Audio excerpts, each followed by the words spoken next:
Hello नमस्कार दोस्तों। Be keeping India YouTube channel पर आपका हार्दिक स्वागत है। एक बार फिर हम आपके लिए एक नई वीडियो लेकर के आए हैं जिसमें मधुमक्खी पालन के विषय में और आगे की जानकारी आपको मिलेगी। तो बहुत सारे लोगों को ये नहीं पता होता कि मधुमक्खी पालन करने के लिए उनको शुरुआत कैसे करनी है। बहुत सारे लोगों के पास ऐसे ऐसे सवाल होते हैं जिनका के जवाब सुन करके कई बार हंसी आती है, लेकिन फिर भी बहुत सारे लोगों को जिनको नहीं पता है वो इसी तरीके के सवाल पूछ सकते हैं जिसका के कई चीज़ों से कोई संबंध नहीं होता। लेकिन मधुमक्खी पालन के लिए मधुमक्खियाँ चाहिए, तो मधुमक्खियाँ किस किस तरीके से हम प्राप्त कर सकते हैं इसके बारे में थोड़ा सा जानकारी दे दूँ कि दो तरीके हैं मधुमक्खियाँ पालन शुरू करने के लिए। पहला तो तरीका होता है कि आप कहीं से मधुमक्खियों का स्वार्म जो होता है, जो उड़ के कहीं जंगल में लगी होती है, उनको पकड़ सकें। लेकिन वो टेक्निक सभी को पता नहीं होती। बी कीपर्स तो जानते हैं, लेकिन बहुत सारे जो नए लोग हैं वो इस तरीके से इस काम को शुरू नहीं कर सकते। लेकिन इसके बावजूद दूसरा जो तरीका है इसका कि किसी न किसी बी कीपर से जो पहले से काम को कर रहा है उसके द्वारा आप उससे मधुमक्खियाँ खरीद सकते हो। तो उसकी जो कीमत है वो जगह जगह का फर्क होता है, कहीं पे कुछ कम होती है, कहीं पे ज़्यादा होती है। लगभग 4,000 के आसपास प्लस माइनस सीजन के हिसाब से कम ज़्यादा रेट होता रहता है। तो इस हिसाब से आपको मिल सकती है। तो आपको अगर मधुमक्खी पालन की शुरुआत करनी है तो सबसे बढ़िया तरीका ये होता है कि आप किसी मधुमक्खी पालक जो कि आपके नज़दीक हो उसको ढूंढें और उससे कहें कि मुझे आपसे मधुमक्खियाँ खरीदनी है, तो उससे आप मधुमक्खियाँ खरीद सकते हो।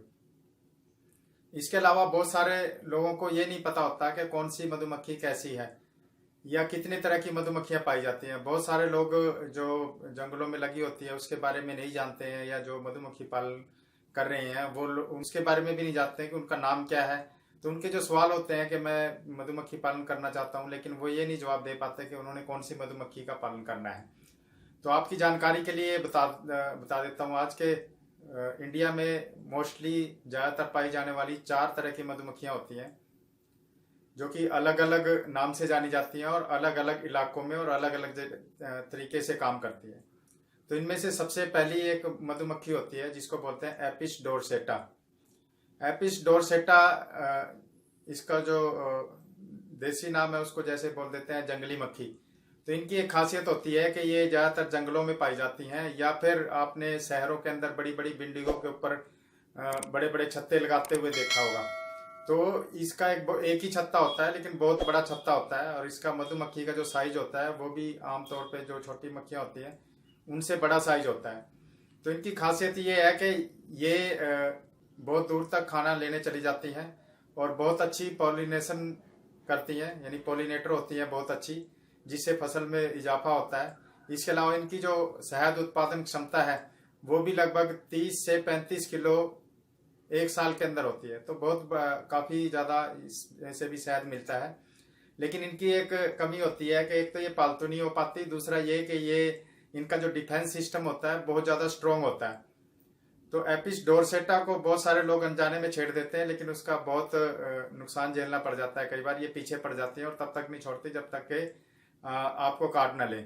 तो इसके काटने का एक कारण होता है कि एक मधुमक्खी ने जहाँ पे भी आपको काट दिया तो उसमें खास तरह की एक स्मेल आती है, जिसको समझ ये एक तरीके का अलार्म होता है, जिसको समझ करके और मधुमक्खियों के पास संदेश पहुंच जाता है, जिससे कि उनके पास मैसेज पहुंचेगा कि वहां पे खतरा है और वहां पे उसको उससे बचना है। तो वहां पे सारी इकट्ठी हो जाती हैं और पीछे लग जाती हैं। तो इस तरह की मधुमक्खियों से बच के रहना चाहिए। लेकिन बहुत सारे लोग इसके साथ काम करते हैं, लेकिन वही लोग काम करते हैं जिनको इसका एक्सपीरियंस है और जो लोग इस खतरे को झेल सकते हैं। तो बहुत सारे लोग इसके ऊपर भी काम करते हैं। इसके अलावा जो दूसरी मधुमक्खी होती है वो होती है एपिस फ्लोरिया। ये भी जंगल में पाई जाती है और ज़्यादातर एक छोटी मक्खी में भी बोलते हैं इसको। ज़्यादातर उत्तरी भारत में, मोस्टली इंडिया में ज़्यादातर इलाकों में पाई जाती है। तो इसका एक छोटा सा छत्ता होता है जो कि झाड़ी वगैरह पे लगता है।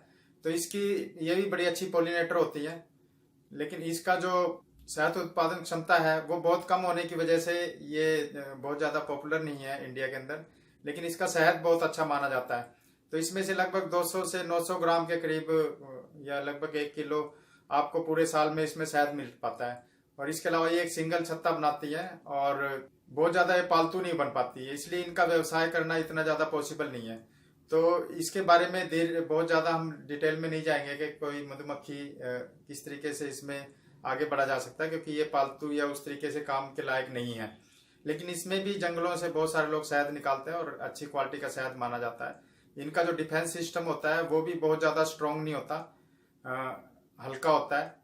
मतलब ये काटती नहीं है इतना ज़्यादा, काटती भी है तो इनका बहुत ज़्यादा असर नहीं होता।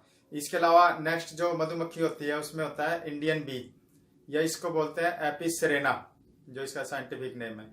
तो पूरे इंडिया के अंदर ये पाई जाती है और ज़्यादातर ये मल्टीपल छत्ते बनाती है, यानी एक छत्ता नहीं बनाती है, कई तरह के छत्ते बनाती है, पैरेलल समानांतर एक दूसरे के। तो इसमें 8 से 10 छत्ते भी हो सकते हैं या इससे ज़्यादा भी हो सकते हैं, इससे कम छत्ते भी हो सकते हैं। तो इनकी खासियत ये है कि इनकी ये चीज बहुत अच्छी पोलिनेटर होती है और इनका डिफेंस सिस्टम जो है बहुत ज़्यादा स्ट्रांग नहीं होता। और ज़्यादातर ये पहाड़ी इलाकों में या साउथ इंडिया में इस तरह की जगहों पे पाया जाता है। और ज़्यादातर इनका जो लगने की जो जगह होती है वो या तो कहीं बिल के अंदर लगती है जहाँ पे जगह हो, या फिर अंधेरे में लगती है, टूटी फूटी बिल्डिंगों के अंदर भी लग जाती है, या कहीं पे भी जगह मिलती है जहाँ पे अंधेरा भी हो, हल्की फुल्की लाइट भी हो, तब भी चल जाता है। तो इस तरीके से ये अपना घर बना लेती हैं। लेकिन ये बहुत ज़्यादा पालतू नहीं बन पाती, इनके अंदर घर छोड़ने की जो प्रवृत्ति होती है बहुत ज़्यादा होती है। और इसकी जो शहद उत्पादन क्षमता है वो भी लगभग 8 से 10 किलो के लगभग प्रति बी कॉलोनी मिल जाता है हमें। तो इसका शहद भी बहुत अच्छा माना जाता है और बहुत अच्छे पोलिनेटर मानी जाती हैं, जो कि पोलिनेशन में बहुत ज़्यादा मदद करती हैं। और ये बहुत जल्दी ही अपना डिवीजन कर लेती है और बहुत जल्दी से अपनी कॉलोनी को ग्रो भी कर लेते हैं।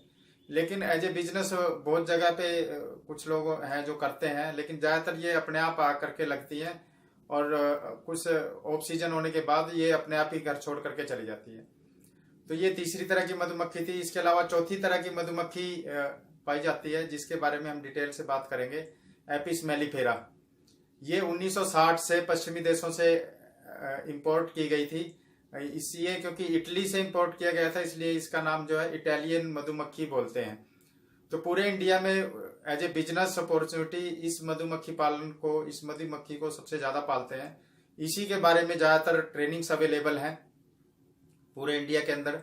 तो इनकी जो खासियत होती है वो ये कि ये इनका डिफेंस सिस्टम जो है बहुत ज़्यादा स्ट्रांग नहीं होता। इसके अलावा ये 30 से 35 किलो हनी पर कॉलोनी मिल जाती है इससे, वो भी माइग्रेशन की स्टेज पे।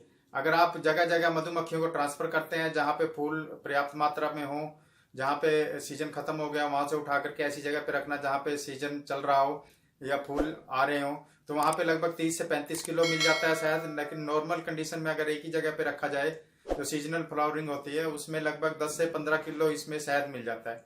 ये भी बहुत अच्छी पोलिनेटर मानी जाती है। और इसकी सबसे बड़ी जो खासियत है जिसकी वजह से इसको ज्यादा पसंद किया जाता है कि इसके अंदर घर छोड़ने की जो प्रवृत्ति होती है, जो स्वार्मिंग टेंडेंसी होती है, वो बहुत कम होती है।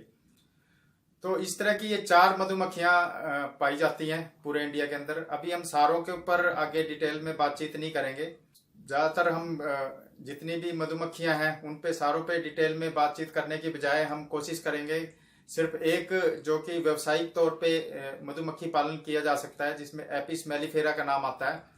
तो ये सबसे बेस्ट मानी जाती है हनी उत्पादन के लिहाज से भी, और पोलिनेशन के हिसाब से भी, और घर छोड़ने की प्रवृत्ति ना होने के कारण इसका जो है बड़ी आसानी से इस काम को किया जा सकता है।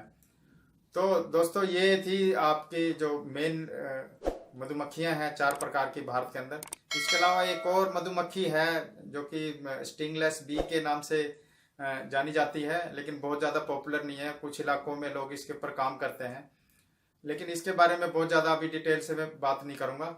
और तो आगे आने वाले टाइम में आपको जितनी भी जानकारी मिलेगी वो मोस्टली जो है एपिस मेलिफेरा मधुमक्खी के बारे में मिलेगी। और दोस्तों जिन लोगों ने मेरे इस चैनल को सब्सक्राइब नहीं किया है प्लीज़ सब्सक्राइब कर लें, क्योंकि ये पूरी जो ट्रेनिंग है शुरू से आखिर तक, जितनी भी मधुमक्खियां हैं, जितने भी लोग मधुमक्खी पालन को करना चाहते हैं उनके लिए पूरी जानकारी रहेगी। जो लोग नए इस चैनल के साथ जुड़े हैं सब्सक्राइब कर लें और बेल आइकन को भी दबा दें, ताकि आपके पास नई जो वीडियोज आएंगी उसके नोटिफिकेशन आ सके, आसानी से मिल सके। तो लगातार आप सब इस YouTube चैनल को देखते रहें ताकि आपके सभी सवालों के जवाब मिल सके, और जो सवालों के जवाब रह जाएंगे बाद में आप सब कमेंट्स के जरिए उन सवालों के जवाब जान सकते हैं। तो आज के लिए बस इतना ही। मधुमक्खियों के बारे में जानकारी देनी थी, कितने प्रकार की होती हैं। तो इसके लिए आगे की वीडियोस देखते रहें। आगे की जानकारी के लिए आप सबका देखने के लिए बहुत बहुत धन्यवाद।